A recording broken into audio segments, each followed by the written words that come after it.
Welcome back, everybody, to Slices of Seattle, the short form version of the Slice of Seattle podcast on KUGR, Cougar College Radio. I'm Smith Sly, and I am in my bedroom right now. I am not on campus. I'm back home for a Christmas break. So I'm about 300 miles away from the KUGR studios in Pullman. But hey, I got a headset, I got a soundboard, and I got a lot of exciting Seattle sports news that we got to talk about. So you got to make do with what you got. Let's kick it off with what was arguably the greatest Thursday night football game of all time. The Seahawks chased down the Rams in the fourth quarter, forced it to overtime. You win it. You are the first team, I believe, in football history to win in overtime without having been the first team to score a touchdown. Do you know how absolutely bonkers that is? That's absolutely insane. That is incredible. That is a testament to the will of the Seahawks and the will of Sam Darnold to just not lose that game, and I absolutely love it. I was fired up for it. I was unable to watch it live. I had to go back and rewatch it after having known what happened, which kind of sucked. I wanted to watch it live because I wanted to see that everything come to fruition. It was a surprise, but I was unable to. It sucks, but it was still one of the coolest things I've ever seen in my entire life. There's so much I could pick apart with that game. There's so many individual things that happened that were just absolutely insane. The Zach Ertz pass, the going to overtime, winning it on three 2-point conversions to basically tie the game, push it to overtime, then win it in overtime. I could talk about all that. I could talk about the fact that the Seahawks had I believe a less than 3% chance to win going into the fourth quarter when they were down, 30-18 or something like that. Which at the end of the day is kind of weird because you're only down 30-18 or 14, whatever it was. It's a 2-score game. It's not that insane to say we came back and won it. I think everyone was they put too much stock into the advanced analytics when they're just the Seahawks only have a 2% chance of winning this quarter, so the game's basically over. Do you know who you're playing against? You're playing against the Seattle Seahawks. We find ways to win games, all right? Still, I will say this game doesn't necessarily instill the most amount of confidence in me in the Seattle Seahawks. Felt the same way after the Colts game. You win. It was great, but you won because of 6 straight field goals from Jason Myers. You didn't get a single touchdown. The offense was just anemic that entire game. That's what was really worrying me about going into this Rams game was I was like, look, the Colts were in a rough spot, and you barely beat them by 2 points, I believe, because of those 6 field goals. And then you're going to go against arguably the best team in the entire NFL right now, and you still found a way to win. You're the Seattle Seahawks. You find ways to win games, and they are absolutely amazing to watch. I mean, again, there were so many absolutely insane moments from that game that I could pick apart. I'm not going to do that, because otherwise I'd be sitting here all day just kind of yapping about that, and this episode would be an hour long. I don't necessarily want to do that. Rather, I'm going to look ahead to the fact that, hey, we clinched the playoffs last Thursday, so we are in the postseason after missing it last year. Mike Macdonald is in the playoffs for the first time in his Seahawks career, which is absolutely insane. It's in his second year as head coach, too. I think I was saying this after last year's season where everyone was some people were frustrated with Mike Macdonald, and they're he's not that good of a coach. Your team missed the playoffs first year. He's a first-year head coach. This is his first year running this entire program. And, you barely miss out on the playoffs. That kind of sucks. You look at a lot of other first-year head coaches, they were a lot worse and performed a lot worse than what Mike Macdonald did. And the fact that he's in the playoffs for his second, he has what a lot of people consider to be the second-best team in the entire NFL. He's coaching the second-best team in the entire NFL in his second year as a head coach. I'm perfectly happy with Mike Macdonald. He might be one of the best head coaches we might ever have, to be perfectly honest with you. I don't necessarily want to jump the gun on saying that because I imagine I'm going to eat crow having said that, and I'm just going to jinx it, but who knows? I think he's doing an absolutely phenomenal job, and I'm really excited to see this team in the postseason. This team specifically, with Sam Darnold, JSN, the defense, which is one of the best defenses in the entire league. Seeing all these components in the postseason, I think is going to be absolutely incredible. You got to take care of business, though, against Carolina.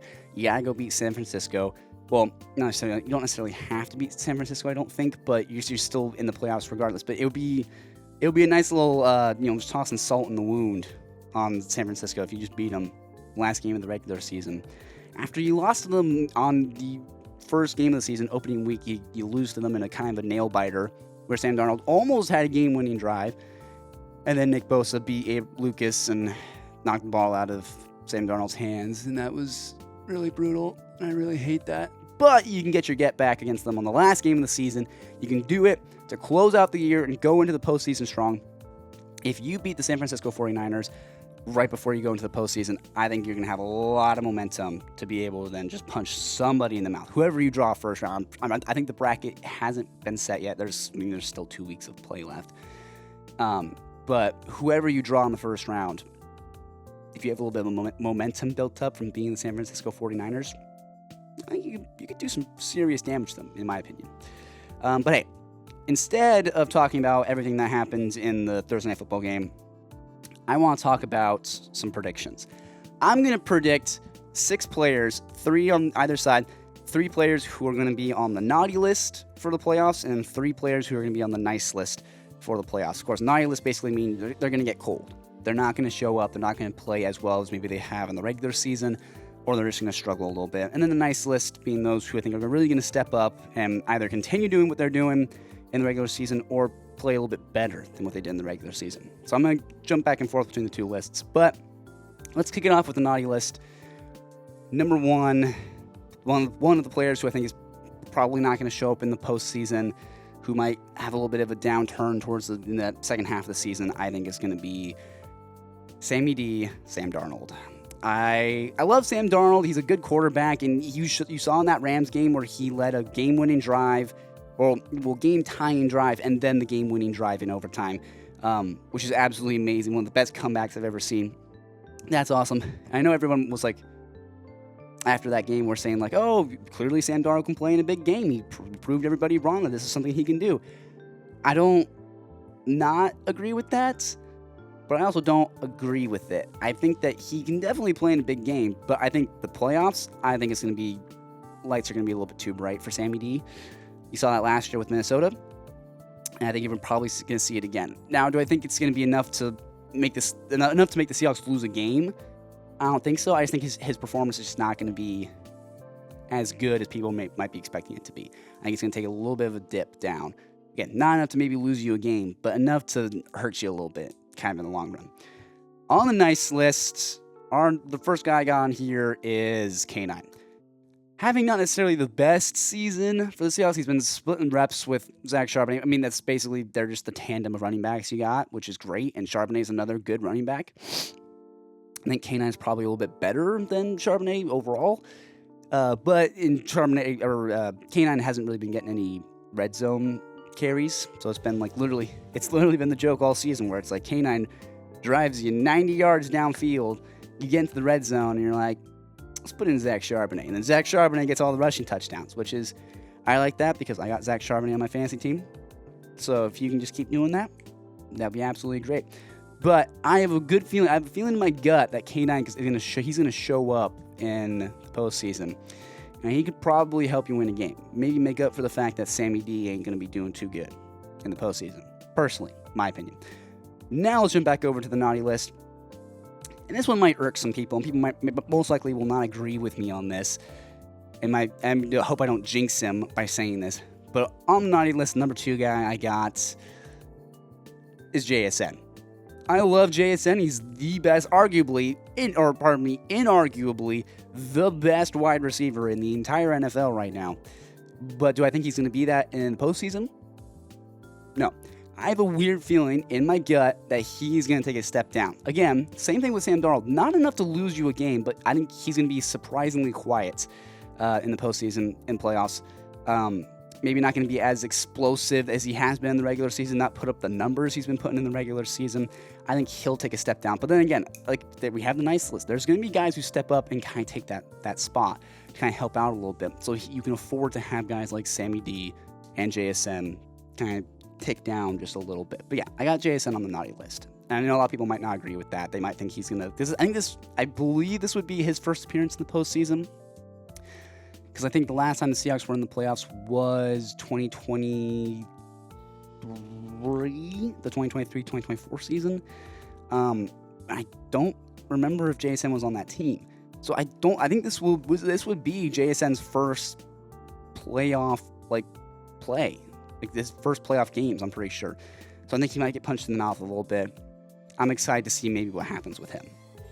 But jumping back over to the nice list, this one probably also people will be a little bit confused about, but I got AJ Barner. I got the Lisan Al Gaib. I have a good feeling that AJ Barner could have a pretty good postseason showing, especially if teams are going to be double teaming JSN.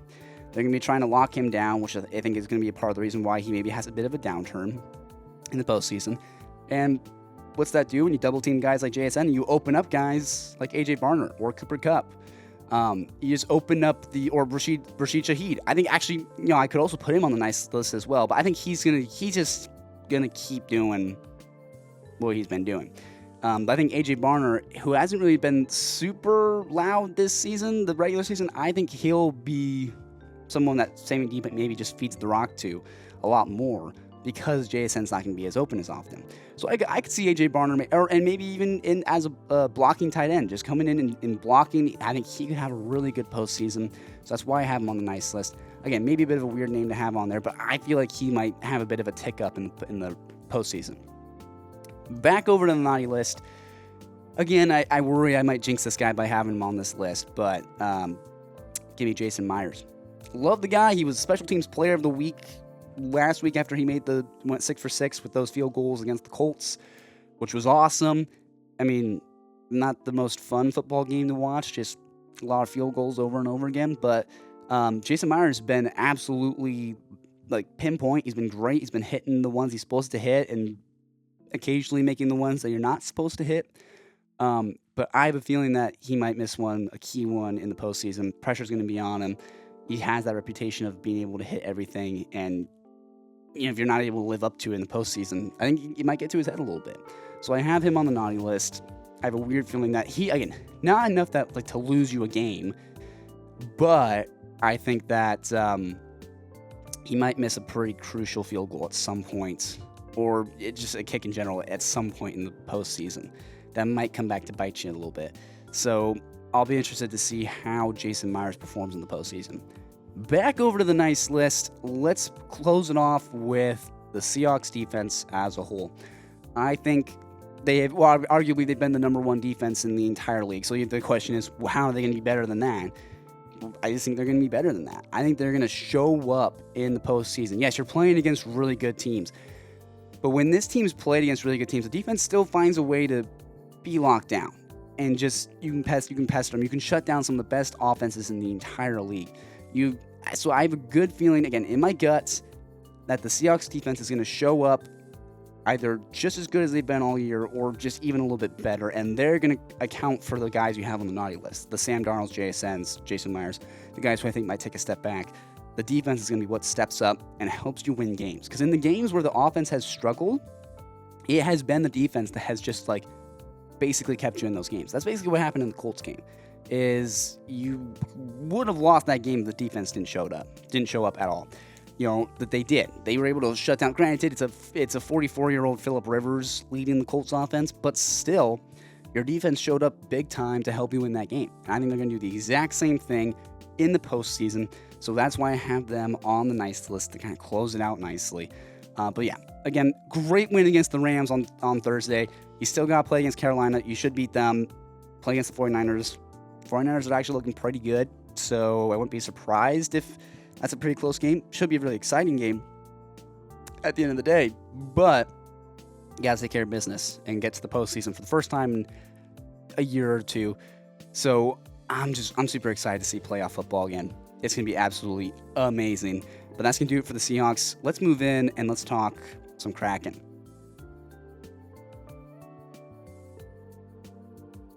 Welcome back to Slices of Seattle. We just got done talking some Seahawks, and now we're going to talk a little bit about the Seattle Kraken. And of course, the big news after last night coming into today is the fact that Mason Marchment is now a Columbus Blue Jacket. You trade him to Columbus for 2 draft picks, a second-round pick in 2027, and I believe, 4th-round pick in 2026. Don't quote me on that. That might be wrong. But still, he traded away Mason Marchment for 2 draft picks. He was your free agent, one of your free agent signings this offseason. I was pretty excited about him. I was excited to see what he was going to do this year. And through 29 games, he had 4 goals, 9 assists, 13 points in total. How impressive is that? Not impressive at all. It's abysmal. It's not great. That's not to say that he wasn't a good hockey player. He was fine.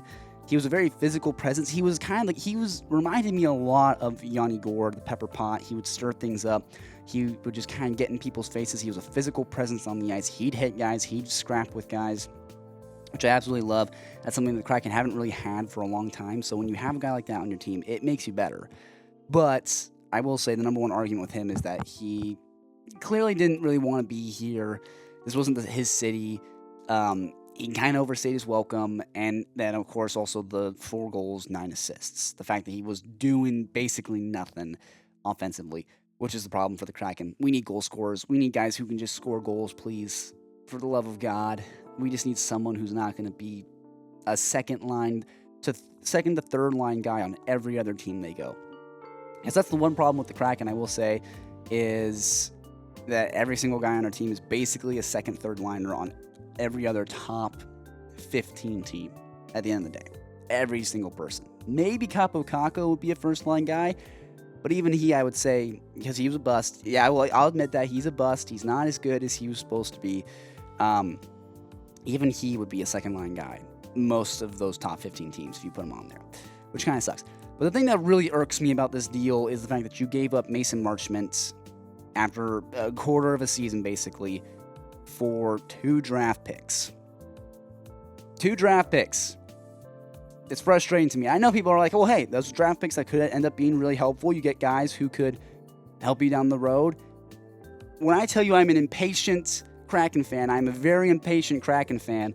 I would very much like to see success from this team sooner rather than later. So that's why I would have liked to have seen a Marchment trade or package him with some other players to go get someone actually important, someone who's actually talented, someone who's actually skilled, who can be a first liner and who can change this team right now. Because what this deal tells me, trading Marchment for 2 draft picks, what that tells me is that this team is on the verge of just blowing up. They're going to blow up this team. They're going to trade away all the pieces, which is fine. You just hit the reset button and just kind of get some new faces in there. But it feels like every year that's been the case. Every single year it's been kind of blown up the team a little bit.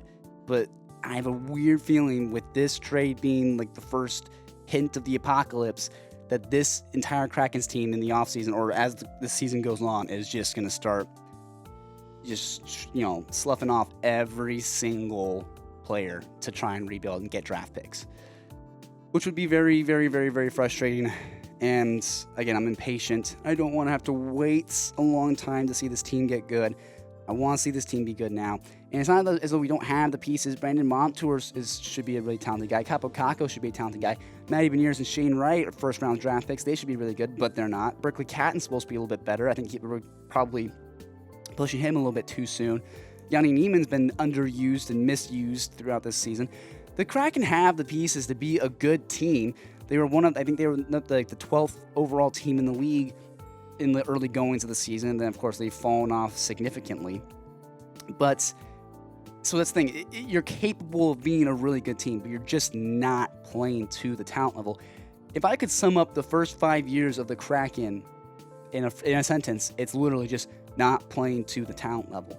You have talent. You have guys who can be really good hockey players, and they just decide not to play like good hockey players for no apparent reason. And that's been the kind of story of the Kraken for their entire existence, and it is very frustrating, and it kind of sucks. And again, I'm really worried we're moving towards just completely blowing up this team, because there are a lot of guys on this team that I really like, and I would love to see them in a Kraken jersey in the foreseeable future. But unfortunately, I have a feeling that they are not going to be a Kraken for very much longer, which kind of sucks. But I have got I got 4 players who I would have no problem parting ways with, who I'm basically going to predict. I think that these 4 players are going to be on the trade block, and they're going to be gone at least by the trade deadline. Like, these guys are not going to be in a Kraken jersey, potentially, by the trade deadline. Let's kick it off with a guy who I do not like. I mean, he's a likable person, but as a hockey player, he just rubs me the wrong way. Jamie Alexiak, defenseman. He's been with the Kraken, I'm pretty sure, since the expansion draft, since the beginning of the team. Can't tell you one great season he's had. He's not that good of a defenseman. He's a defenseman who tries to play like a forward at times, and you can't do that. If you're a defenseman, you need to just embrace your role. He's a big dude. We call him, his nickname is the Big Rig, but he doesn't really hit guys that much, doesn't fight that often, doesn't really serve his role. So for that reason, I would be completely happy with having him gone at the trade deadline. Just get him out of here. The next guy up on that list is Adam Larsson, another defenseman. Same thing, big guy. They call him the Big Cat, and he just doesn't fight, doesn't do anything. He's such a quiet hockey player that, you could still maybe get some value out of him and Alexiak. Still some value there, but I just don't want to see him in a Kraken jersey anymore. I want to see them go somewhere where maybe they'll be used properly, I don't know, but just somewhere that isn't Seattle. Then I got Eeli Tolvanen. Love Eeli Tolvanen, but he's just not that good of a hockey player. And I think you could still, you could still get value out of him, especially if you package him with Adam Larsson, Alexiak, or some draft picks. You can go get somebody who can impact the team right now. Hopefully, ideally. That's kind of thing, as I was hoping with the Kraken kind of built up a lot of draft picks last season at the trade deadline when they trade away Yanni Gourde, Brendan Tanev, Isamont. Oh no, they brought him in. But when they were trading away some of their pieces last season, they brought in a lot of draft picks, and I was hoping you'd use those draft picks to kind of leverage the market a little bit and say, hey, you're a team that needs some young talent, and you got some veteran guys who are good. Let's trade for that. And we kind of really didn't. So I'm hoping that you can use the draft picks to kind of package them with some of these guys to then go out and get somebody who can actually impact your team sooner rather than later. But anyway, the last name, the fourth name on this list of players who I think / hope will not be in a Seattle Kraken jersey by the trade deadline. This is one that is probably going to irk a lot of people, especially Kraken fans. Matty Beniers. I love Matty Beniers. He's a fan favorite, kid from Michigan, but played at Michigan. I don't remember exactly where his hometown is, but he's just not a good hockey player. He is a bust. B-U-S-T, capital B. He's just not. He's a first-round draft pick, and he just does not play like it. He was Rookie of the Year. His rookie year got hit, absolutely laid out by Keegan Kolesar his sophomore year, and then ever since then, he's been playing scared. He hasn't been a good hockey player. So I love him. You did your time here in Seattle, but now it's time to go somewhere where you'll actually be good, maybe. I'm not sure. Or go somewhere and fizzle out, and then everyone forgets who you are. I love Matty Beniers, super good human being, but you're just not good for this team right now. And Shane Wright's not necessarily not in that same boat. He is kind of in that same boat. Shane Wright's been a little bit better. He's shown some more flashes. But even Shane Wright, I would not hesitate to add him to this list and say, Shane Wright, I don't know if I want to see you in a Seattle Kraken jersey anymore. And they have value. They're young. They're talented. They have the talent to be really good hockey players. They're just not doing it here in Seattle. So Matty Beniers can get you a lot of value in the trade market. So can Tolvanen, so can Larsson, so can Alexiak. Less so with Larsson and Alexiak, but Tolvanen could definitely get you some value.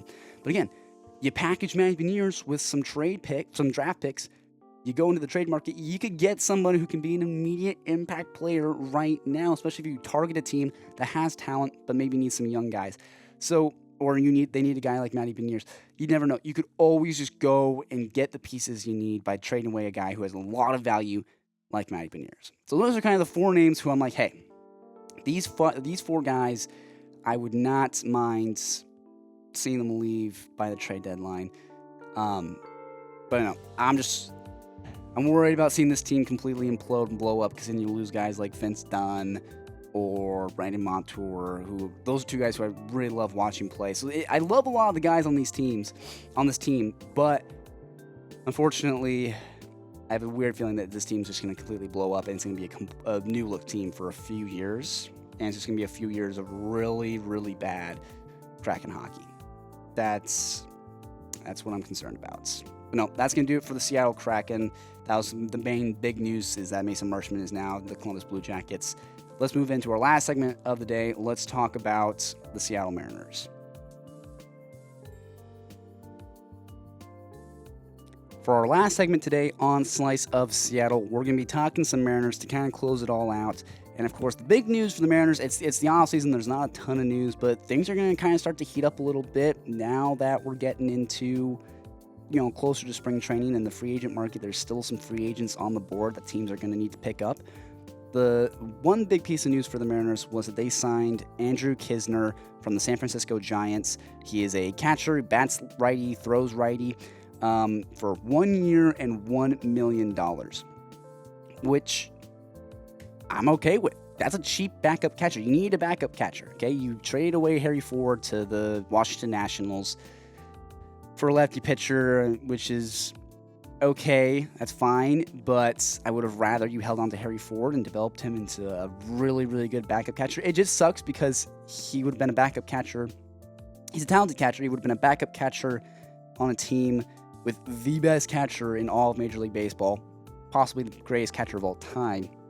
So it's just really poor timing for Harry Ford to be in the league when he's basically just going to be sitting behind someone who's significantly better than him. So good for him. He goes to Washington. He'll definitely flourish there. So, I'm happy for Harry Ford. That's great.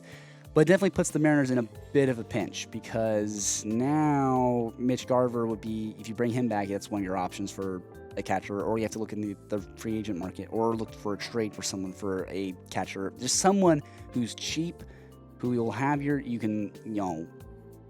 just your backup catcher, basically, is the whole point of him. So you pick up Andrew Kizner. I'm not too upset about this. That on his career, he's got 211 batting average, 596 OPS. He averages about 45 RBIs a year and about 10 home runs a year. So he's not a power hitter, basically, is what I'm trying to say. And he doesn't hit that many RBIs. Granted, he hasn't played more than I think like 70 games in a season, which is probably going to be about what he gets with the Mariners. Again, backup catcher. You're going to be riding the bench for a lot of the year, and then when Cal DHs, when he needs a day off, even you throw out Andrew Kizner to just get somebody behind the dish, so that way you don't have to have one of your pitchers batting, right? So that's the point of having Andrew Kizner on your team. I like it. He's cheap. That's the one thing I love about it. He is cheap. 1 year, $1 million. If after this year he sucks, you can just kick him to the curb. Or if he's good, you re-sign him. You never know. He could maybe have a little bit of a career resurgence with Seattle. I don't think that's going to happen, but it's possible. But with that being, obviously there's the Josh Naylor signing, which was the greatest, I think, one of the best free agent signings we have made in the entirety of Mariners baseball. It was absolutely amazing. You got him for 5 years, $92.5 million. Absolutely amazing. I talked that over with the guys at the Marine Lair podcast, and I also asked them their grades for if the Mariners made certain free agent signings and who they thought would be a really good fit for the Mariners. And then a little bit ago, I wrote an article for the Daily Evergreen, which I titled The Mariners Christmas Wish List, and I had 4 guys on that list who I think the Mariners should have as the top priorities for their free agent signings. I want to run through them with you guys right here and kind of talk over who I think are the best fits for the Seattle Mariners this offseason for their free agent signings. Kicking it all off, the no-brainer, I think everyone's been kind of eyeing this as a possibility. Well, it's a possibility, but it's also not really possible. But the Kraken getting Kyle Tucker to fill in for right field. This is an absolutely amazing move if they get this done. Look at last year. He got 22 home runs, 73 RBIs, 133 hits, 25 stolen bases, and he batted .266 and had a .464 slugging. And that was technically a down year for Kyle Tucker. That was technically a year where he wasn't really doing that well. You look at his overall career, you basically bump all those numbers up a little bit. So he's a good hitter who will hit you home runs. He'll get you RBIs. He'll be consistent at the plate. And he plays great defense. He's a good defensive right fielder too. On top of all of that. So the problem with getting Kyle Tucker is he is going to be very, very, very, very, very, very, very, very expensive. He's going to cost a lot of money. I think Cody Bellinger, basically, him and his agent had said they were looking for $400 million for 8 years, I believe. And then I think it was rumored that that's going to basically be the same asking price for Kyle Tucker. But the other thing I heard about that as well is that all the teams are basically just saying, like, no, we're not going to offer you that. So whether or not the $400 million for 8 years is really a legitimate asking price for him, I don't know. But I definitely think he's going to be looking for a contract probably north of $20 million, maybe upwards of $30 million a year. Which, do I think the Mariners have the money for that? They probably have the money for it, but they're not going to do it, unfortunately, which kind of sucks. But I still think that if you sign Kyle Tucker to fill in at right field, you go from a team that loses in Game 7 of the ALCS to a team that's competing in the World Series. Inarguably. You add Kyle Tucker, you instantly become a World Series contender immediately. Like, you could just basically just skip the season and go to the World Series. That's how good the team would be if you sign a guy like Kyle Tucker. He's a free agent this offseason, so go and get him, please, and make this team better. Add on to the fact that you got Josh Naylor. Go all in. Push all the chips into the middle. Get Kyle Tucker. He should be a top priority. The other main hole in the roster is second base, which the Mariners have kind of a variety of ways that they could go about filling this. But there are two possibilities. I'm going to start with the first one. This guy should be on the wish list, is Ketel Marte from the Arizona Diamondbacks. So if you bring Ketel Marte in this year, if you trade for him, get him on the roster, you basically would have gutted the Arizona infield. You're 3/4 of the way of having completely replicated the Arizona infield. You had Josh Naylor, you had Eugenio Suarez, and now you get Ketel Marte. Again, I don't think we should bring back Eugenio, but still, if you trade for Ketel Marte, he's going to be an impact bat. He might be one of the best trades you make, even considering the Gino and Naylor trade from last year, but still, he's got a career .281 average, .823 OPS, .472 slugging. He averages about 23 home runs a year, 77 RBIs, and 168 hits, and he only strikes out on average about 107 times per year, which 107 times is still also fairly high, but still, he also plays like every game. But you get a guy who's a great hitter, an impact hitter, who fills in one of the holes in the roster, the second base has been a black hole for the Mariners roster forever. So if you get a guy who actually can produce, because again, Jorge Polanco isn't there anymore. He's with the Mets now. They're going to have him play first base. So I don't know what exactly the Mets are doing, but they're making moves, but they're making wrong moves. But still, you get Marte on the team. He fills in for second base.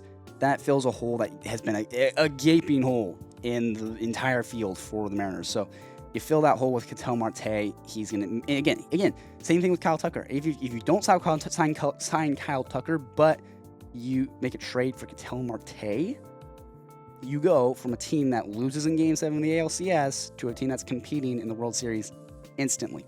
So please consider Ketel Marte as an option for the Mariners. The other second base solution, which I know has been kind of tossed around a lot, is signing Brendan Donovan. Trading for Brendan Donovan. He is basically a utility player. He's not necessarily the best looking hitter. I mean, to be honest though, he does bat .282. His career average is a .282. He's got .411 slugging, .77 OPS. The slugging and the OPS might not necessarily be the best, but he gets on base. He's got a .353 on base percentage. That was his last year on base percentage. The career, he's got .361. It's really good on base percentage. So he gets on base. Again, the steal phrase from Moneyball, he gets on base. So you got a guy who can get on base. He's a utility guy. You can move him around the infield if you need, or you could just have him be your everyday second baseman if you wanted to. And depending on his success, if he kind of struggles a little bit, then you could always just move him around or just have him platoon with somebody. But you bring him on. He's just a Swiss Army knife. He's basically, technically looking at the stats, he's a better Dylan Moore. Granted, he could come here and absolutely struggle and then basically just be Dylan Moore, which I don't want to see. But he would make your team better. He'd make your team more well-rounded. He makes your team more versatile. So I would not be too mad if you went out and traded for Brendan Donovan. The Cardinals need veteran pitching, so you could always give them Bryce Miller, or you could give him Luis Castillo. Ideally, I don't want to part ways with Bryce Miller. I think he's really good. So let's hold on to Bryce Miller, but I would not mind giving up Luis Castillo. So that's an option I think that could definitely be on the table for the Mariners this offseason.